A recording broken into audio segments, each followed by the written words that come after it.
નમસ્કાર દર્શક મિત્રો, હું છું વિરલ. ત્રિશુલ ન્યૂઝમાં આપનું સ્વાગત છે. દર્શક મિત્રો, જોઈએ આજના મુખ્ય સમાચાર. સુરતમાં વધુ એક બુટલેગર બેફામ, હાથમાં દારૂ બિયરના ટીન સાથે મોજ મસ્તી કરતો વિડીયો વાયરલ. સુરત જિલ્લાના કુખ્યાત બુટલેગર કેયુર ભંડેરીનો વિડીયો વાયરલ થયો છે. સુરત જિલ્લામાં વોન્ટેડ બુટલેગર હોવા છતાં પણ બેફામ રીતે મોજ મસ્તી કરી રહ્યા છે. આજકાલ વધતા હત્યાના કિસ્સા દરમિયાન ફરીવાર દેવપુરામાં 65 વર્ષીય વૃદ્ધને અજાણ્યા શખ્સોએ ખાટલામાં નાડા વડે હાથ પગ બાંધી મોઢે ડૂમો દઈ પતાવી દેતા નાના એવા ગામમાં હોબાળો મચી જવા પામ્યો છે. ઘટનાની જાણ થતાં જ જસદણ પોલીસ દોડી ગઈ હતી. સુરતના લિંબાયતના ક્રાંતિનગર વિસ્તારમાં એક યુવાનની ગરદન કાપીને હત્યા કરી દેવામાં આવી હોવાનું સામે આવ્યું છે. મૃતક મુસ્તગીન શેખના ભાઈ સાદિક શેખનું કહેવું છે કે હત્યા તેના ખાસ મિત્રએ જ કરી છે. આ ઉપરાંત તેમણે એવું પણ કહ્યું હતું કે હત્યારો ઇલિયાસ ઝડપાઈ ગયો છે.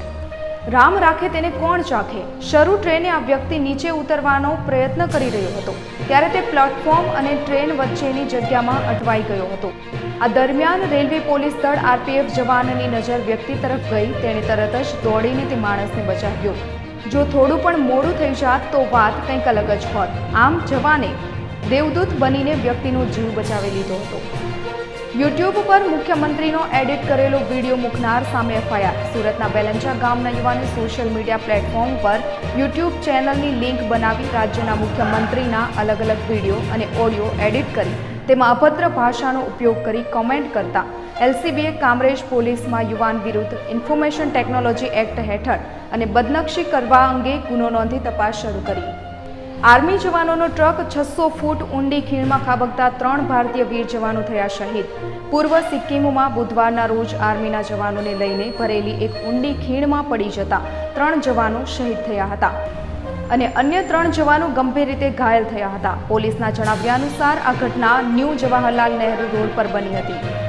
ગેસ સિલિન્ડરના ભાવમાં મસ્ત મોટો વધારો. વધતી પેટ્રોલ ડીઝલની કિંમતો બાદ આજે એલપીજી ગેસ સિલિન્ડરની કિંમતોમાં પણ વધારો કરવામાં આવ્યો છે. સરકારી ઓઇલ કંપની દ્વારા ઘરેલું રાંધણ ગેસ પર 25.50 રૂપિયાનો વધારો કરવામાં આવ્યો છે, તો બીજી બાજુ કોમર્શિયલ સિલિન્ડરની કિંમતોમાં 84 રૂપિયાનો વધારો કરવામાં આવ્યો છે.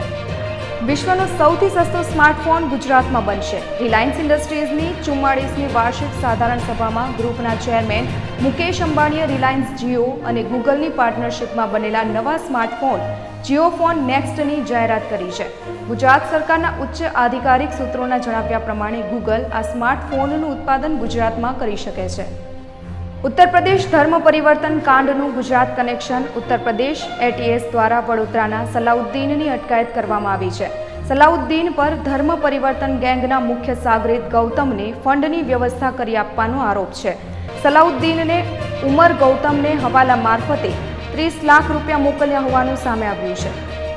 જો વિડીયો ગમ્યો હોય તો વિડીયો લાઇક કરવાનું ભૂલાય નહીં અને તમારા મિત્રોને પણ શેર કરજો. અને હા, તમારો અભિપ્રાય પણ અમને જણાવજો. દરરોજના મુખ્ય સમાચાર મેળવવા માટે અમારી ચેનલ ત્રિશુલ ન્યૂઝ સબસ્ક્રાઇબ કરવાનું ભૂલાય નહીં.